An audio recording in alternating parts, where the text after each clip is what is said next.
നമ്മളിപ്പോ ഇട്ടുണ്ടെന്ന ചക്ക വെട്ടിക്കയറാൻ വേണ്ടി പോവാണ്. പഴുത്ത് ആവാതിരുന്നത് പച്ചയാൽ മതിയായിരുന്നു. എന്നിട്ട് വേണം കറി വെക്കാനായിട്ട്. എന്നിട്ട് ഭക്ഷണം കഴിക്കാം. ശരി, കൊതുക് എത്തിച്ചത്. കാരണം നമ്മൾ പറമ്പിലൊക്കെ പോയിട്ട് കൊതുക് കൂടെ വന്ന് കൊതുക് ഇപ്പൊ നമ്മളെടുത്ത് പൊക്കുന്നുണ്ട്. അപ്പൊ കൊതുക് എത്തിച്ചേക്കാം. എന്ത് പണിയാണ്. Birthday, happy birthday. എത്തിക്കാം.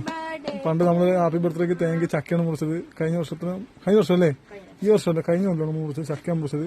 പച്ചയാവണേ പച്ചയാവണേ ആണോ ഒന്ന് വെട്ടി ഉണ്ടാക്കി. അപ്പൊ കാണുന്ന സാധനം ഉണ്ടാക്കി. ഇതിലോട്ട് മഞ്ഞ കളർ ആയിട്ടുണ്ട്. പഴുത്തിട്ടില്ലാന്ന് പ്രതീക്ഷിക്കുന്നു. കഴിച്ചു നോക്കിയേ. ചക്കയിലാണ് മധുരം വെച്ചാ പുളിപ്പൊന്നുമില്ല ഗൈസ്. തേങ്ങ വെറുതെ എന്നെ പറ്റിക്കാൻ പറഞ്ഞാണ്. ഞാൻ കഴിച്ചു നോക്കി, മധുരം വെച്ചിട്ടില്ല. അപ്പൊ എന്തായാലും അടിപൊളി മൂത്ത ചക്കയാണ്. അങ്ങനെ ആർജെ എനിക്കൊരു തേങ്ങ പൊളിച്ചു തരികയാണ് ഗൈസ്. ആർജെ കഷ്ടപ്പെട്ട് കേടാണ് ഗൈസ്. തേങ്ങക്ക് വില കൂടിയിരിക്കുമ്പോ തന്നെ ചതി ചീത്തയായി. എന്തായാലും തേങ്ങ വാങ്ങിക്കുമ്പോഴായാലും പൊട്ടിച്ചു വെക്കാൻ പറ്റൂലല്ലോ. വേറെ എടുത്ത് പൊതിക്ക്.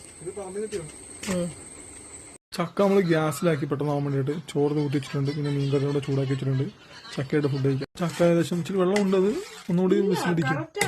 തേങ്ങ ഇട്ട് ഒന്നുകൂടി വിസിലടിക്കുമ്പോൾ മതിക്കോളൂ അല്ലേ. അതാണ് അത്. ഇനി കുറുകുന്ന ശ്രുതി പറഞ്ഞു. എന്തായാലും കുറുകട്ടെ. ഭക്ഷണം വേണ്ടി പോകണം. ഭക്ഷണം വിളിക്കുന്നു. എനിക്കുള്ള ഭക്ഷണം റെഡി ആയിട്ടുണ്ട്. ചോറുണ്ട്, പിന്നെ കടലക്കറി കുറച്ച് കൊടുത്ത് വന്ന്, പിന്നെ നമ്മുടെ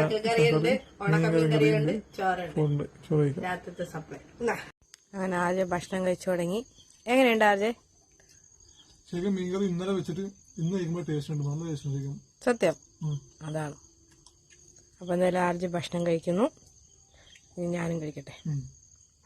തേങ്ങയുടെ ഇരുന്ന് കഴിക്കാൻ പറഞ്ഞാൽ തേങ്ങ ആർത്തി മൂത്തിട്ട് ഇരിക്കാനുള്ള ഒരു ഇതില്ല. ആ ഒരു മനക്കെട്ടൊന്നും ഇല്ല. അതുകൊണ്ട് ഫാസ്റ്റ്